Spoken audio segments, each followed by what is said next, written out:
morning, everybody. Whoa, that's loud. Hey, Matt Grimm. Good morning. Everybody's sitting so far away, but that's all right. I'll talk loud. My name is John Hoekstra. I'm the Executive Director of the Mouse to Sound Greenway Trust, and welcome to the spring breakfast.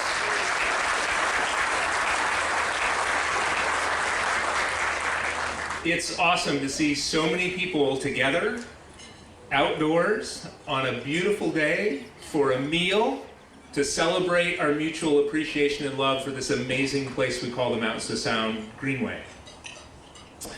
Before we get into the program, I want to take a moment to thank some of the people and organizations who made this event possible. First, let's give a big round of applause to the staff here at Lake Sammamish State Park who do such an awesome job of taking care of this beautiful park. If you see somebody in a Parks uniform or maybe in a Parks vehicle today, make sure you stop and tell them thank you for their public service. Let's also give a big round of applause to the catering company, which I believe is called the Catering Company, for an awesome meal this morning.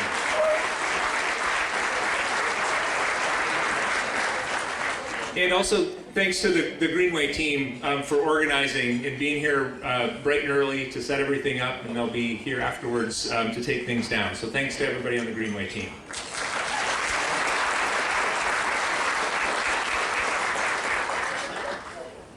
Next, I'd like to thank our event sponsors. Local businesses have been partners of the Greenway Trust since our inception, and they continue to play an important role in keeping nature close to where we live and work, and now and in the future.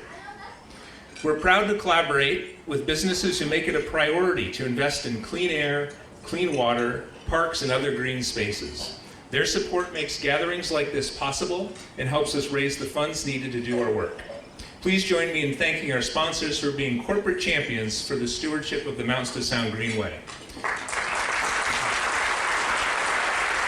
I thought there was a poster somewhere that lists them, but I'll read them. We have our presenting sponsors, Greenvelope, Amazon.com, Boeing, and Waste Management of Washington. Thank you. Our leadership sponsors, Cascadia Law Group and Perkins Coie, and our friends of the Greenway, Asplund, Facet, Port of Seattle, and WSP. Thank you very much for your support this morning. I'd also like to take a moment to acknowledge and thank a number of elected officials that are with us this morning. I don't have a complete or accurate list, so rather than making errors of omission and commission, can I maybe just ask any elected officials to stand so we can appreciate your leadership and service?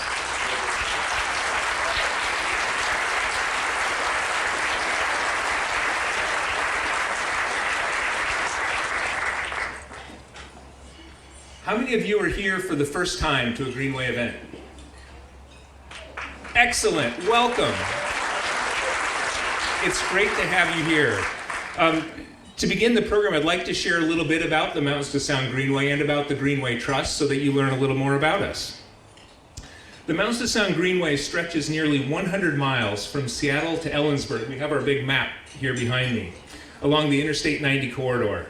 It's a diverse and dramatic landscape that includes rugged mountains, wild and scenic rivers, working farms, verdant forests, small towns, and a major metropolitan area. It's a place where the lands and waters have sustained people and shaped culture for millennia. It's a place where history and heritage are inextricably woven in a living tapestry. In 2019, Congress designated the Greenway as a National Heritage Area. We're one of just 62 heritage areas across the country where our natural, cultural, and historic resources distinguish a nationally significant landscape, and where the history and heritage of this region represents an important chapter in the American story. The Greenway Trust is a nonprofit dedicated to conserving and enhancing the Mountains to Sound Greenway landscape that we're in. We're committed to collaboration and inclusion.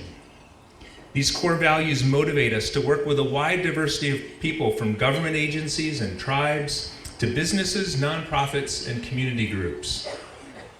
We join forces and combine our capabilities with our many partners to conserve forests and natural areas, to restore native habitats, to connect regional trails, to maintain popular trails and trailheads, to promote responsible recreation, to educate the next generation of environmental leaders, and to engage people from all walks of life to help care for the parks and open spaces in our communities.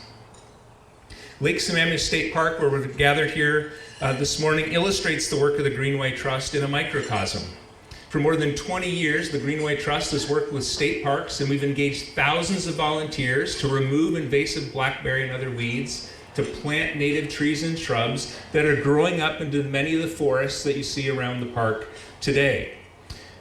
We've teamed up with the Snoqualmie tribe, with King County, with Trout Unlimited, to highlight and raise awareness about conservation efforts for the Lake Sammamish kokanee and endangered fish through Kokanee Education Day and through the Lake Sammamish Urban Wildlife Refuge Partnership. And we're about to undertake one of our most complicated and challenging projects in the next year when we begin restoring the stream flow of 1 mile of Issaquah Creek as it enters the park from Lake Sammamish and flows up into town. So restore stream flow to make the habitat better for salmon returning to this increasingly urbanized watershed. If you've signed up for one of our mission experiences after the program today, you will get to see some more of the Greenway Trust work kind of up close and get a chance to learn more about it. We have so much to be proud of in the Greenway NHA, and yet we have so much more work to do. You see, the Greenway is not a static place. Even with all the conservation and restoration work that we've done over the last 30 years, the landscape we see today is still profoundly altered from that which Native people stewarded for millennia. And that landscape is still changing.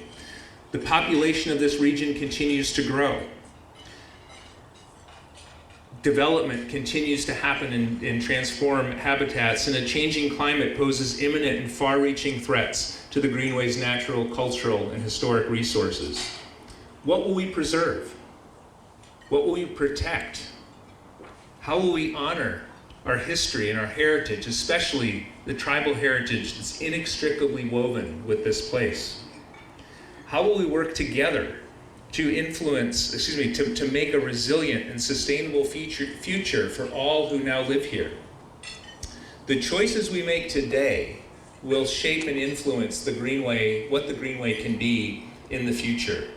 This morning, I hope you will choose to join us as a supporter and a partner to help preserve the amazing natural and cultural heritage of the Greenway and steward this wonderful region for generations to come. Thank you for being here this morning. It's now my pleasure to introduce our guest speaker, a longtime friend of the Greenway who has worked tirelessly to support conservation, recreation, and education in the Mountains to Sound Greenway, someone who's embodied the Greenway spirit of collaboration and pragmatic compromise to get things done.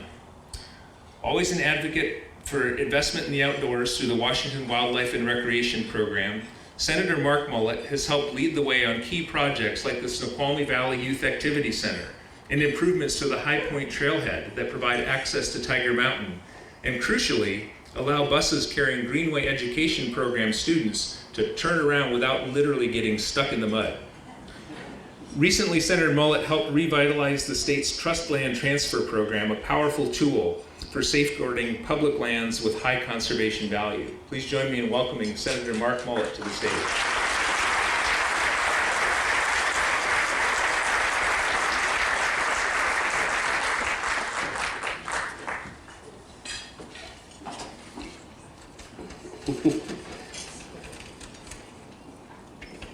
Good morning, everyone. This is welcome to Issaquah. And I say my life outside the legislature is I have a pizza restaurant, Zeke's Pizza, and then I have 4 Ben & Jerry's ice cream stores. The newest of those 4 Ben & Jerry's ice cream stores is actually just on the other side of those trees. It's in Lake Sammamish State Park called the Sunset Beach Cafe. And I always like to share with people, this is the beauty of the Ben & Jerry's store in Lake Sammamish State Park, is I've had a lifelong dream since I was a kid. I don't know if anyone goes to Pike Place Market on a regular basis, and we'd have out-of-town visitors. And it was always fun to see the flying fish. But the thing I liked most about Pike Place Market was right around the corner from the flying fish is the mini donut machine. It's like a donut robot, and you buy these little mini donuts and they put them in a paper bag, And when I opened my first Ben & Jerry's, they were like, no, you cannot sell mini donuts at Ben & Jerry's. It's not part of the franchise agreement.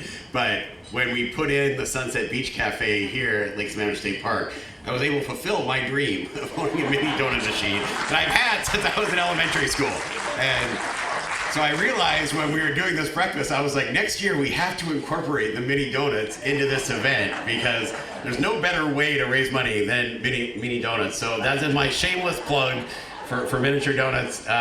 In terms of my background, I was born and raised in Tukwila. I went away for college, so actually international finance for 12 years, working in London and New York City.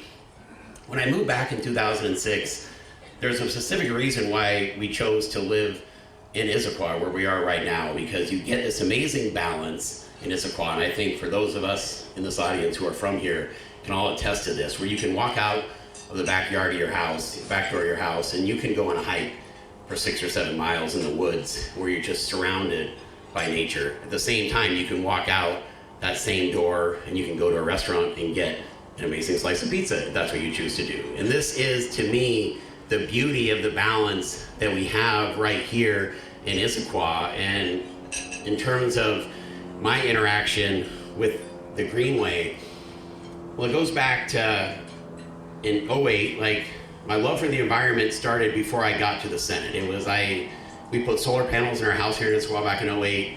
I actually had the unique distinction of being the first Tesla owner in the state of Washington. That happened in 2008 as well. It's actually the car that's parked here out front. And I was actually the very first senator to drive an electric car to and from Olympia every day when I first got elected back in 2012. And I caught a nice break during my first year in the Senate. This goes back to 2013, where Senator Sharon Nelson actually asked me, saying, hey, Mark, you have a background in finance. Can you help me be the negotiating team for the capital budget? And so I was able to work with Sharon Nelson and represent the Senate Democrats as we tried to negotiate the capital budget. And it was kind of an amazing opportunity to combine my love of the environment with my background in finance.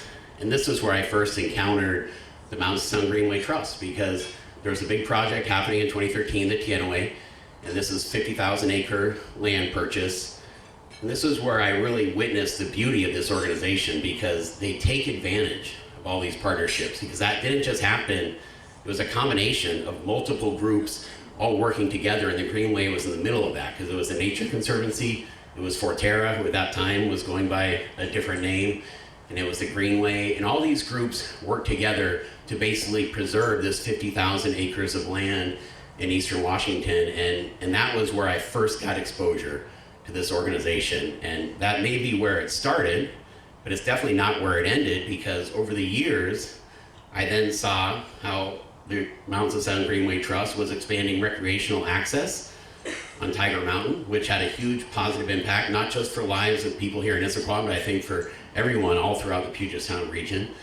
I saw the impacts they have, so you can actually get on a bike and ride from Zeke's Pizza in Issaquah to Village Pizza in Roslyn. I mean, they have been part of making that something you can actually do. You look at the Middle Fork, I mean, this is this amazing area they've opened up for, tens of thousands of people in the Puget Sound region to realize you have one of the most stunning places of natural beauty you will ever see. Just literally a 45-minute drive away from a major population center, and the Greenway has been in the middle of expanding access to the Middle Fork of the Squamish River, I think, to all of these residents, which I'm extremely grateful and appreciative of. And as I think we heard John say earlier, the ultimate achievement, which I think we have to applaud, they led the charge in 2019 to be considered a National Heritage Area. And that is 1.5 million acres, I believe, of land that has now been preserved. And that is an amazing accomplishment and would not have happened without their efforts.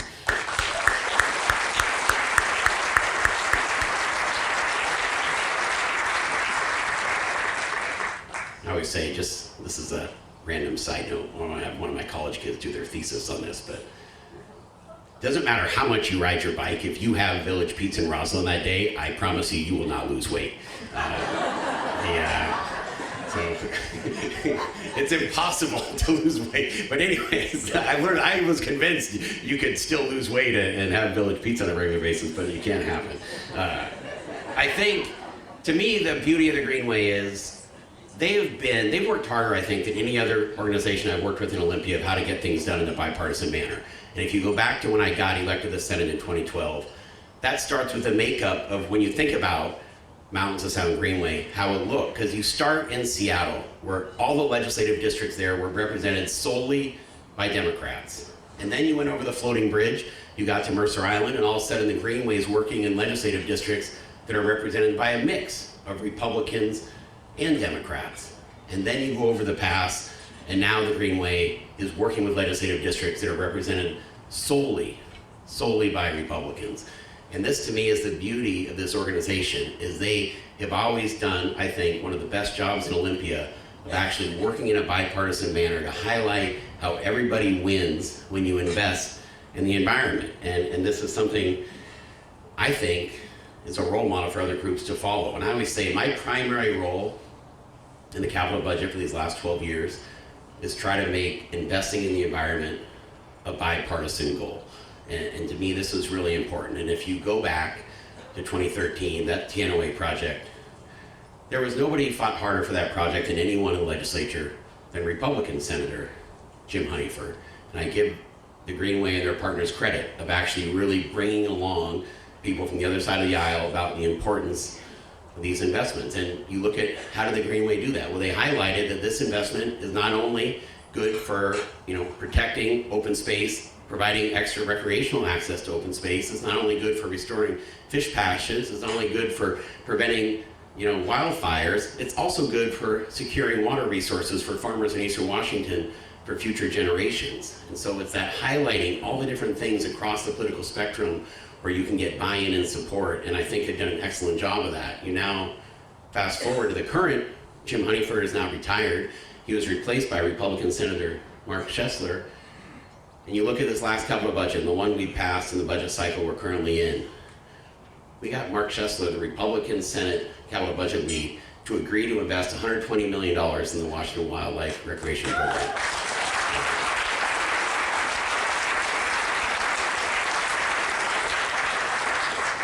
And to put that in perspective, when just 10 years earlier, when I was there my first year, it was half that amount of money. It was half that amount. And not only did Senator Schessler agree to personally vote for that $120 million investment in WWRP, he brought all 20 Republican senators along with him. And to me, this is the beauty of the work that this organization has been able to achieve to really highlight the bipartisan wins of when you invest in our environment. And with this kind of in closing, I'd like to highlight, I think these are the challenges we have on the horizon. And the political climate, I think, is probably going to be the most difficult and toxic we've seen in our country in probably all of our lives that we have here today, this upcoming year in November. And I think our challenge is not to let that toxic political climate destroy all the great work I just described that we've been able to do about making investing in our environment a bipartisan success story. And I go back when I moved home in 06, I went to the UW and I got a master's degree in public affairs from the Evans School. And what I learned through that process is leadership, good leadership, isn't about talking. Good leadership is about listening. And the next few months ahead are going to be more important than ever to actually have all of us listen to all the voices in these discussions as we talk about things that are happening, I think, politically going forward. And I'll say through listening as the chair of the capital budget, this is where I've been pleasantly surprised. I can be in Eastern Washington talking to Republicans who their whole passion is hunting and fishing, but I realize they are just as passionate about protecting our environment as any Democrat in Seattle. They may come at it from a different angle, but their passion is equally strong. And I learned that through listening. And I think we have this rule in the Senate, which I would advise all of us to try to adopt as we go to the remainder of this year, is don't impugn the motives of your fellow senators. And I'll give you an example of how that can happen in a Senate floor debate. You're talking about making investments in early learning, and somebody stands up and says, well, that person doesn't care about children, that's why they don't want to make the investments. And once someone says something like that, that's when everything falls apart. And so I think our challenge is, I help pass, I can't, for legal reasons, we're not allowed to talk about the initiatives. but I think I can talk about this overall environment around the Climate Commitment Act and what's happening this year. And I want to make sure the Climate Commitment Act stays. I think as a chair of the capital budget, it's been a very valuable tool, I think, for the investments we can make going forward. But at the same time, I know a lot of people who care about climate change. They want to invest in the environment, but they also care about the price of gas because it's hard for their families and their own personal budget. So I think our challenge this year is to not impugn the motives of other people and really focus on listening to these other voices, because I think, assuming the Climate Commitment Act survives, going forward, as we listen to those voices, we can get that balance better than we have so far, where we're making these investments in the environment to protect the natural beauty of the state I think we all love, but at the same time acknowledging that you can do this with a sense of balance. And I think the Greenway is a great example, through all the things we talked about earlier, around an organization that's gotten that balance right. And I'm really honored to be here today, and I think this is a group I'm happy to support, and I encourage everyone to support it, and I look forward to their great work ahead. Thank you very much.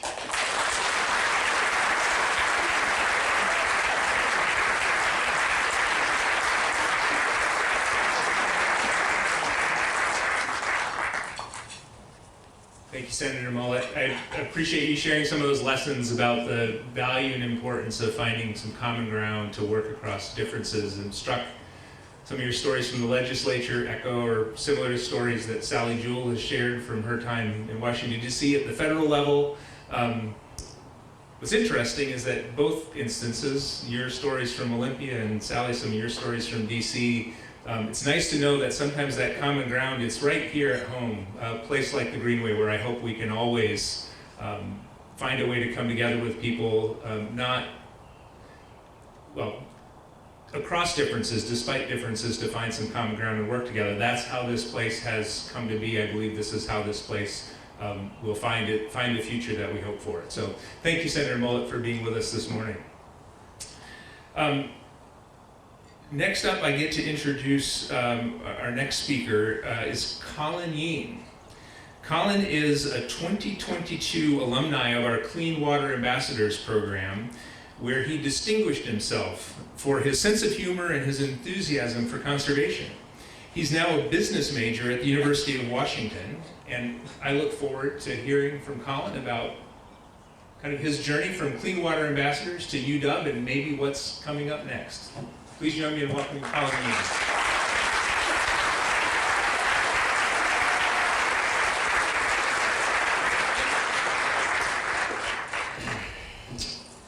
Good morning, everyone. I just have a really important question to ask all of you really quickly. Is it okay if I take a selfie right now? Cool? Okay.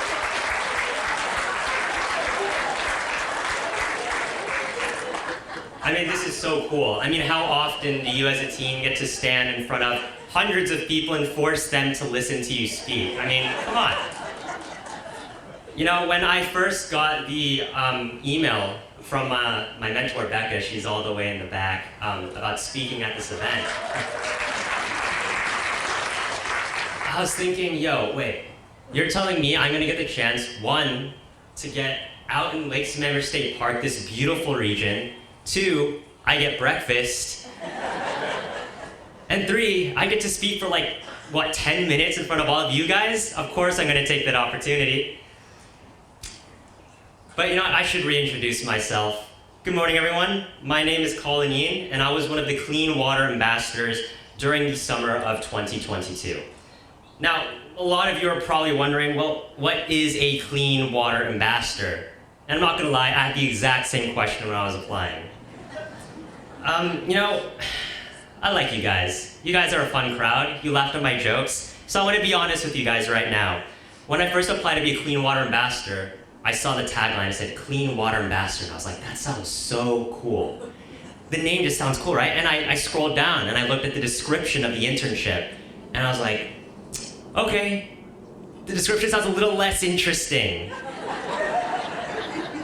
It didn't leave me quite impressed. You know what? I'll just explain it to you guys. Here, the internship promised that I would, and I quote, get exposure to careers and skills related to water quality, wastewater and stormwater management, communications, community involvement, education, engineering, and ecological restoration. Yeah, I can see you guys are falling asleep. That's what I was doing.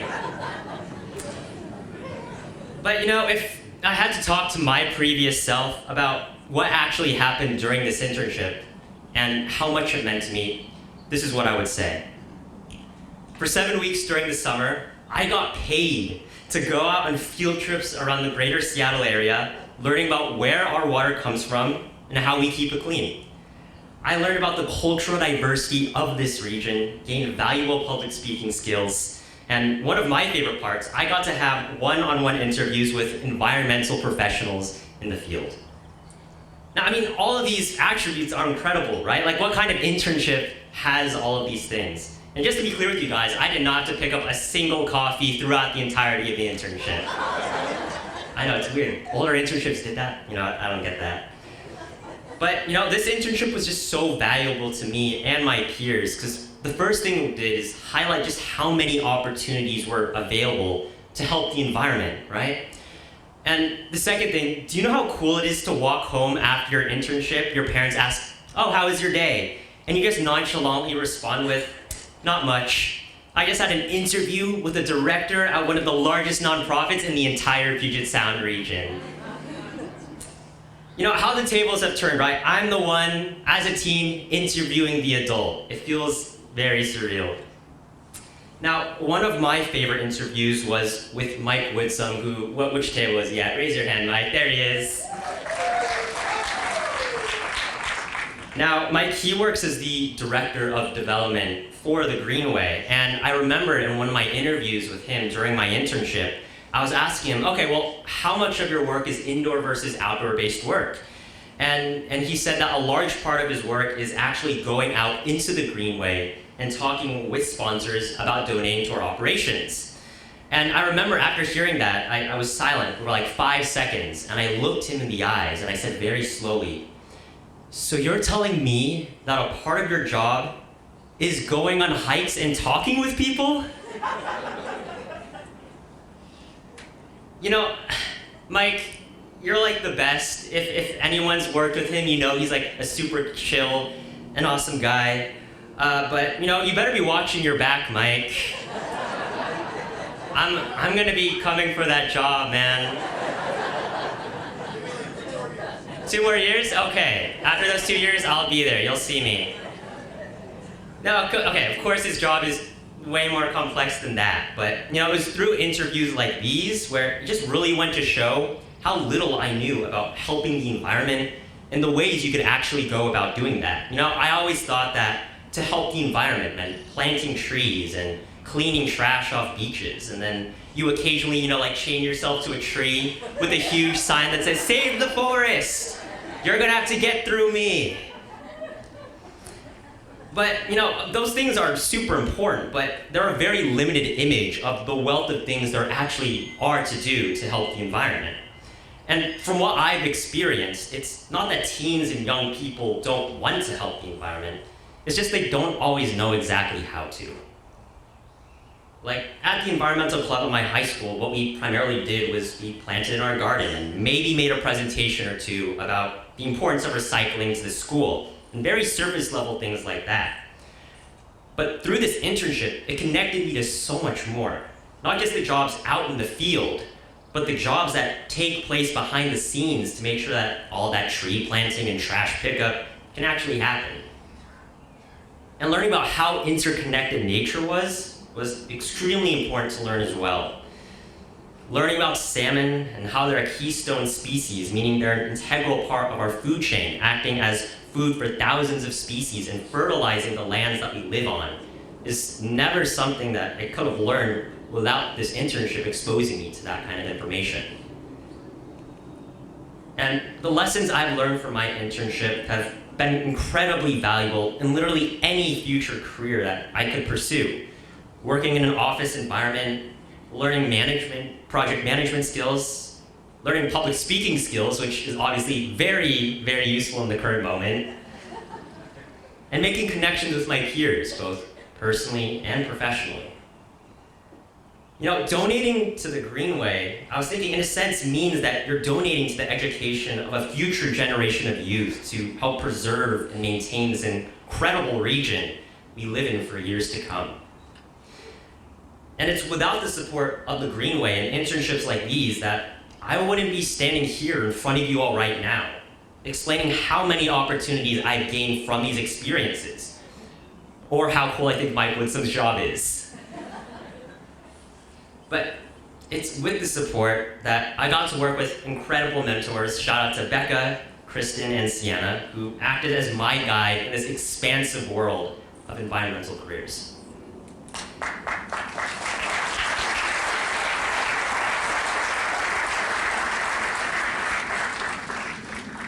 And it's with that support that I met so many incredible interns from around the region who worked by my side as we created our own projects to share with local schools and communities. Now, I mean, very rarely as a team, you get to get the chance to go out and just see so many places and so many things that are so important in maintaining this incredible region that we call the Puget Sound. And so I sincerely thank all of you who took the time to come here and who helped support the Greenway's mission. Whether that be by donating or by volunteering your time, your support is extremely valuable. So please give yourself a round of applause for that.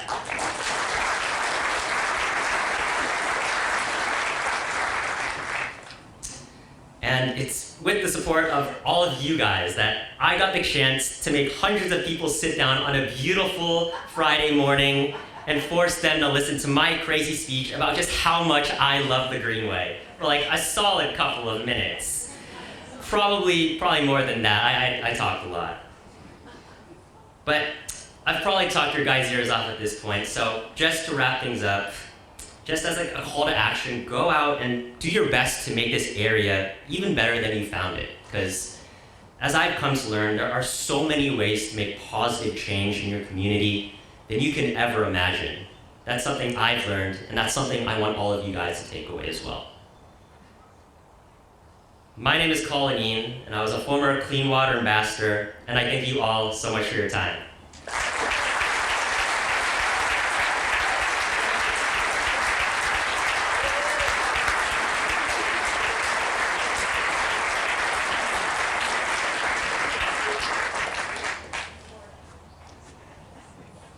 Colin, I am happy to come and sit and listen to you talk about your experience as a Clean Water Ambassador and about your love of the Greenway any morning. Just name the time. That was terrific. Thank you so much. I also note, I've now heard a theme year to year from Clean Water Ambassadors. There's always at least one, sometimes two, that are coming for Mike Woodson's job. It gives me great hope for the future. Thanks again, Colin. That was really terrific. Now I'm going to introduce our last speaker of the morning for our program. Somebody that, if you know the Greenway, needs no introduction, but because we have a lot of new people, he's going to get one.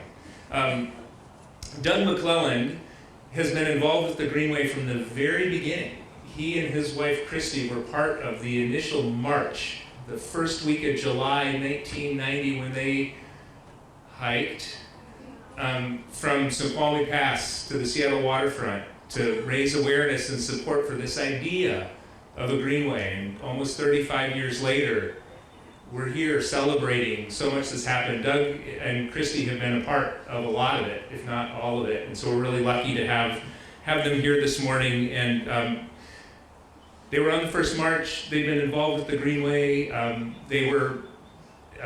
Their career was in forestry. Both of them worked in forestry. Doug in the DNR as a partner to the Greenway, and then Doug also served as board president. Couldn't have a better friend and champion for the Greenway. And Doug McClelland, really pleased and proud to get to introduce him to be the last speaker this morning.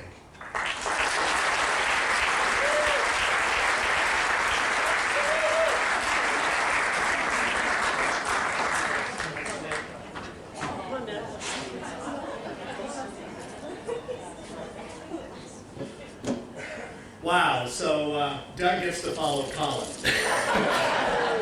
That's going to be rather difficult. So, therefore, those of you who know, this is Ned. Ned is a conservation therapy dog, and he works with anybody who needs to have him on their lap to have conservation therapy. And I wanted to say that right now, this is conservation therapy for all of us. Take a second to look at the people at your table. Take a look at the people that are in the room, friends that you've made today, the beautiful environment we're in right now. That's the conservation therapy that the Mountain to Sound Greenway has, and that's what Ned does for me and everyone else.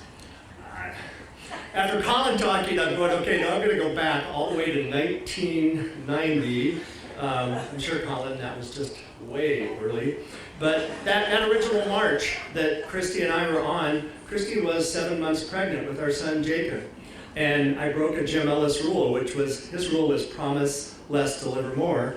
I promised more and delivered less when she was stuck hiking in 90-degree weather on the railroad grade, and I couldn't get her out by a fire crew because they got dispatched, and she had to hike all the way to Rattlesnake Lake. And if you know Christy, I had heard it the whole way we went along.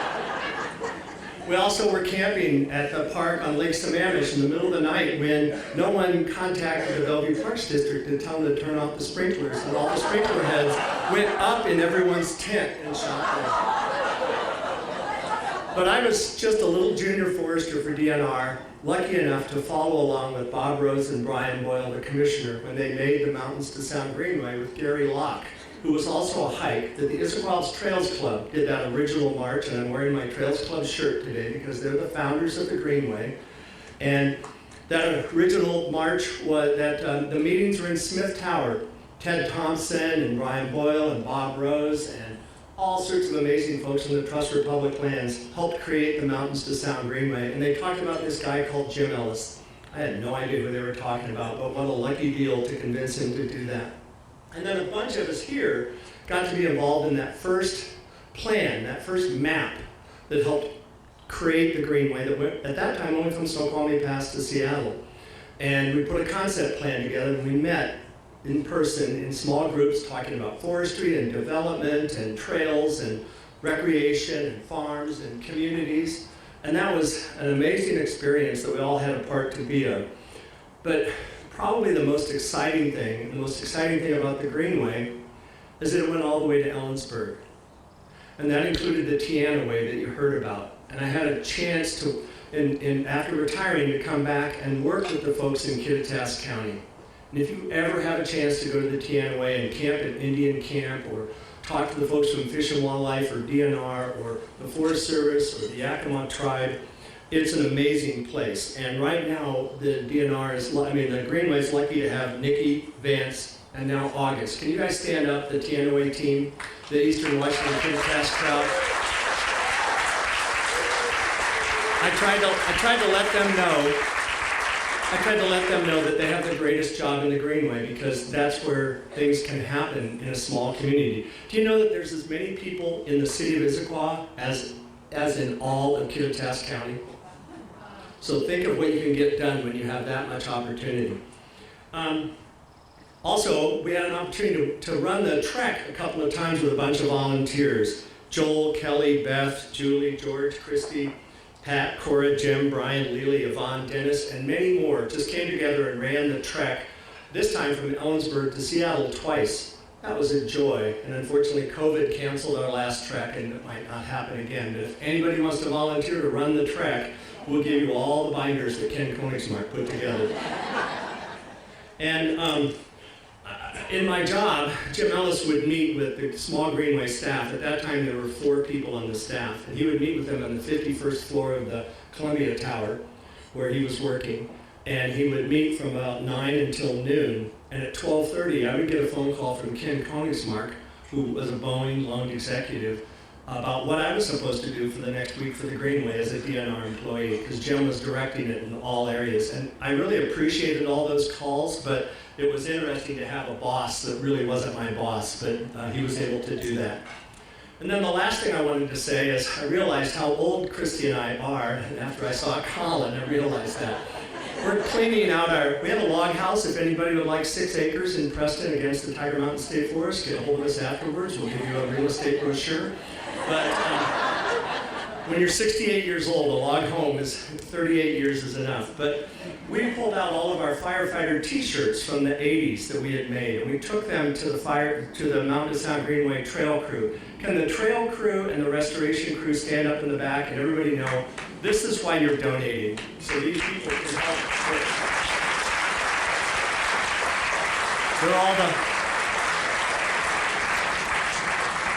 They're all the folks that work every day out there. And we gave them all of our old firefighter T-shirts from all the fires we've been on with 20 or 30 years with DNR. And they just thought it was great to see T-shirts from the 80s and 90s and other times like that. So this is our chance to give back. So at your table, and if you have Colin at your table, he'll be able to help you with that QR code. Those of you who don't have someone under the age of 30 at your table, let's get out your camera and point it at the little QR code, and let's see if we can crash the system. If that doesn't work, you can get your credit card and put it on a piece of paper if you're a trusting individual. And if you are so skilled, you can take that 30-year-old and show them how to write a check. Because they have not a clue what a check is. So any of those methods are possible, and there's envelopes, and that would be great to do that. So, now that you're doing that and you're looking at it and you're thinking about what you can give to the Greenway, also I wanted you to know the board has got $25,000 to match anybody who can give $500 or more. So if you're able to give $500 today, if you only gave $250 and you want to get that extra warm heart, then give another $250 and get up to $500. And if you work for any of the companies that match, make certain you'll let the Greenway know about that so that can be a part of it. But the future that Greenway is working on is still land conservation. There's still some incredible properties, and if you read in the paper, the Nature Conservancy just worked with DNR and Fish and Wildlife for an amazing transfer of land on Cle Elum Ridge. That's a huge transaction that just occurred. There's work like completing the regional trail from Preston to Snoqualmie so that the new rail trail that goes from Boston to Seattle can have that one missing link, and it's not the last missing link. That needs to be worked on. Today, some of you are going to hike around and look at the restoration of Lake Sammamish State Park. $4 to $5 million of stream restoration, bringing salmon back into Lake Sammamish State Park and making Issaquah Creek that much healthier and restoring this park. And if you look at the playground that Senator Mullet was a part of helping bring money for, or other things, it's an amazing park that a few years ago might have been developed in a way we wouldn't have liked, and to now you look at the bathroom and the shelter and the playground and you look at the restoration and you're really proud of what our state parks are doing, and the Greenway's in the middle of that. Some of you are going to go plant some trees at the nursery and work in the nursery here. That's been going on for a long time. It saves a ton of money to grow your own little seedlings in pots and then plant them on the ground. And the Greenway does that. One of the things that the Greenway also is working hard on is learning and listening from the tribes within this Mountain to Sound Greenway. It's an area that I have had to learn a lot in and listen. And I really appreciate the Cawville, the Yakima, the Tulalip, the Snoqualmie, the Muckleshoot, and all the rest of the tribes in the state of Washington. But those 5 in particular have been able to help us learn so much. Ned, you're okay. But that learning and listening is really important. And the last thing I wanted to say was the education program. Clean Water Ambassadors and what Becca and her team and what Colin talked about. Go watch one of their presentations that they do after they spend that time. The investment that King County makes and other private donations have made to broaden that education program has just been amazing. And it makes people like me and Christy know whose time to step aside is okay, that Colin's got it. And he's got Woodson's job, and that's all that matters. So, everybody, get out your cards. QR code, everything else, do the best you can to help the Greenway. Understand that Ned is here for my conservation therapy and your conservation therapy, and we are each here to help each other every day make the Greenway the best place it can be. Thank you very much.